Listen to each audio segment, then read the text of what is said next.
He was the first Filipino to head a government of the entire Philippines as opposed to the government of previous Philippine states, and is considered to have been the second President of the Philippines after Emilio Aguinaldo 1899 to 1901, whom Quezon defeated in the 1935 presidential election, and he is the second President of the Philippines.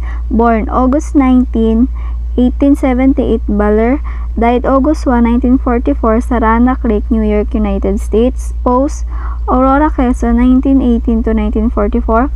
Manuel Quezon children: Maria Zenaida Quezon Abansenia, Maria Aurora Baby Quezon, Luisa Corazon Paz Quezon, and Manuel L. Quezon Jr. During his presidency, Quezon tackled the problem of landless peasants in the countryside. His other major decisions include the reorganization of the island's military, defense, approval of a recommendation for government, reorganization, the promotion of settlement and development in Mindanao, dealing with the foreign stranglehold on Philippine trade and commerce proposals for land reform, and opposing graft and corruption within early life and career. From Paco, Manila, and a retired Sargento de Guardia Civil Sergeant of the Spanish Civil Guard, while his mother was a maestra primary grade school teacher in their hometown. His father spoke and taught Spanish as a teacher. Although both his parents must have contributed to his education, he received most of his primary education from the public school established by the Spanish government in his village as part of the establishment of the free public education system in the Philippines, as he himself testified during his speech delivered in the House of Representatives of United States during the discussion of the Jones Bill in 1914.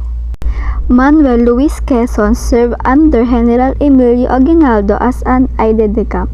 He rose to the rank of major and fought in the Bataan sector. However, after surrendering in 90s, wherein he made his first break in the American press, Quezon returned to the university and passed the bar examination in 1903. Achieving 4th place, he became a municipal councilor of Lucena and was elected governor of Tayabas in 1906 after a hard-fought election. House of Representatives 1907-1916. From 1909 to 1916, he served as one of the Philippines' 2 resident commissioners to the U.S. House of Representatives, lobbying for the passage of the Philippine Autonomy Act for Jones Law. Senate 1916-1935, he headed the first independent mission to the U.S. Congress in 1919 and secured the passage of the Tidings-McDuffie Act in 1934. In 1922, Quezon became the leader of the Nacionalista Party, Alianza Partido Nacionalista Colectivista. First inauguration of Philippine Commonwealth, President Manuel Quezon as the step of the Legislative Building in Manila on 15 November 1935.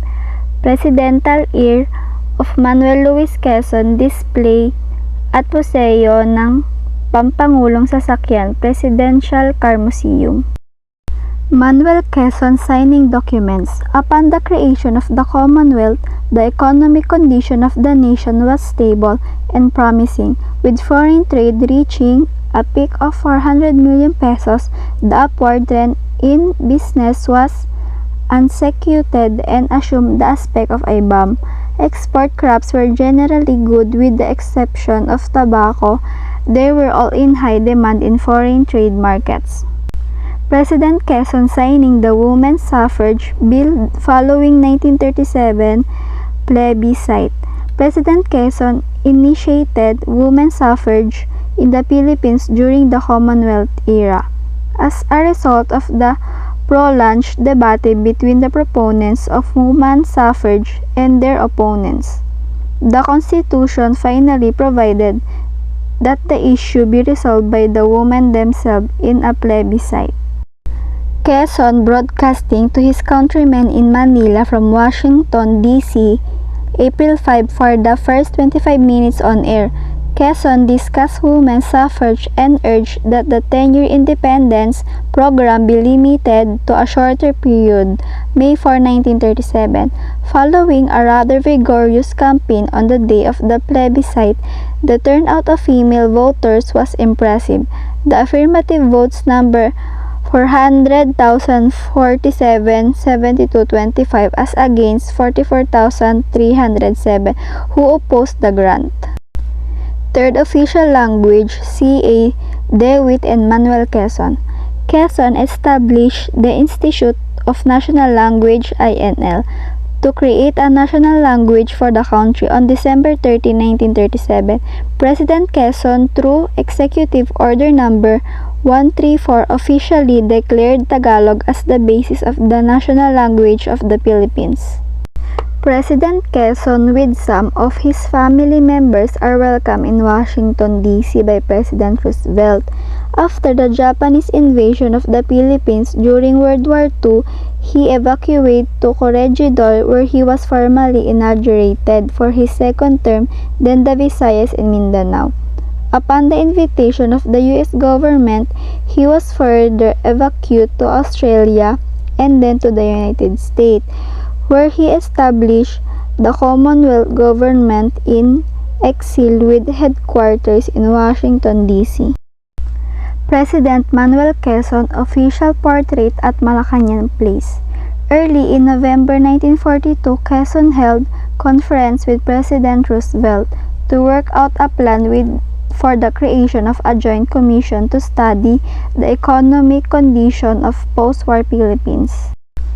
Tomb of President Quezon and his wife Aurora inside the Quezon Memorial Shrine, Quezon City. Quezon suffered from tuberculosis and spent his last year in hospital, such as at a Miami Beach Army Hospital in April 1944. The summer, he was at a cure cottage in Saranac Lake, New York. He died on the cottage at 10:05 a.m. on August 1, 1944, less than 3 weeks shy of his 66th birthday. He was initially buried in Arlington National Cemetery. His body was later brought by former Governor General and High Commissioner Frank Murphy on board the USS Princeton and re-entered in Manila at the Manila North Cemetery on July 17, 1946.